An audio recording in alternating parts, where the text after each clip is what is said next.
So this is my Axminster table saw. Today I want to show you a modification that I've made to my fence. So you can see a pair of large orange indicators. They're close to the rail scale, so really easy to see. And this is what I've been using to align my fence. So a couple of weeks ago, I posted on Instagram a short video showing these indicators and how they worked. After that video went out, Keith Brown from Rag & Bone Brown reached out to me. He has a very similar saw from Axminster. It's an Axminster Trade Saw bench.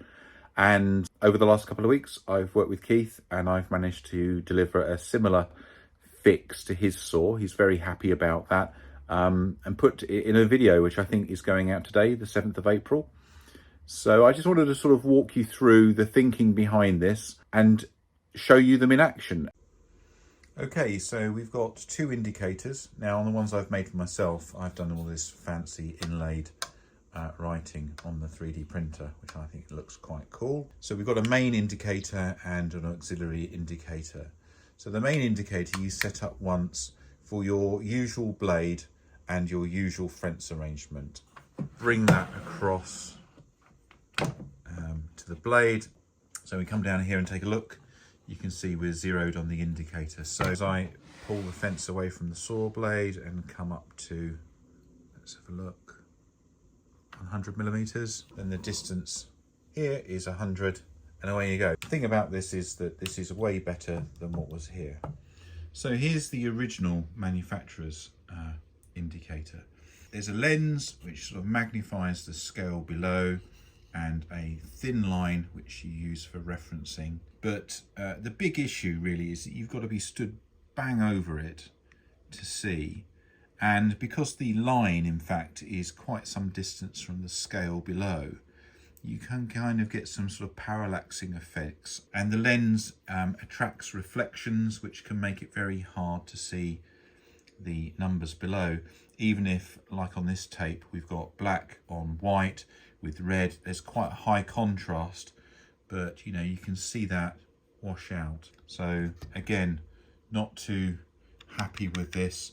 The orange indicators work quite nicely. The auxiliary indicator. So I have an auxiliary fence on my table saw. So it's an L-shaped piece of MDF. This is what I use for narrow rips when I want to get close to the fence.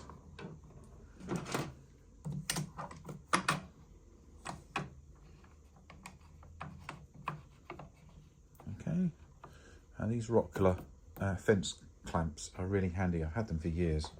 So again, I bring the fence across. Now you can see the auxiliary fence is at 0 on the scale. So that's really what these two are about. So installation is pretty straightforward.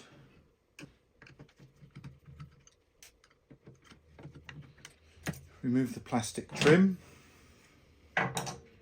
2 M6 square nuts slide into the slots, and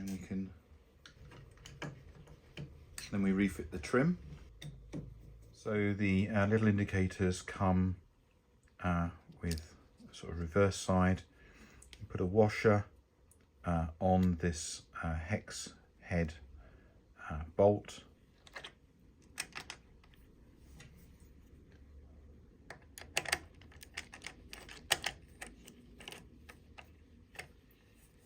Tighten them up, and you do the same.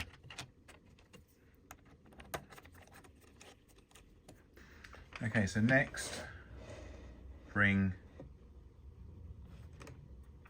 fence up against the blade.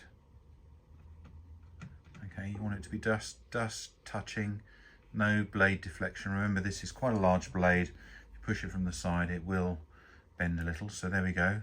And then with that zeroed off, and we can just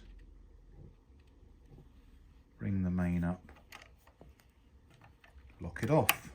So with the auxiliary fence fitted, we can bring that over against the blade, come down and modify the auxiliary pointer. And there we go. For my needs, the pointers are set up, and it makes for sighting your measurement on this inside face here really simple. So in Keith's video, he points out the fact that I've made the width of the indicator the same as the curve of the blade. Now for me, this gives me a visual indication of where the blade is in relation to the measurement that I'm sighting on the indicator. I think that's still quite useful. So I had thought that we could use this as a way of creating a housing joint. You can see I've marked out for one here, but in reality there are far more accurate ways of being able to achieve that than relying solely on the scale and using the width of it to account for the blade curve. So there you go, that's something I've been tinkering along with in the workshop for a couple of weeks and collaborating with Keith Brown on his video. I hope you enjoyed this one. I'm getting back into making YouTube videos again, so if you want to see more from me, then please do subscribe.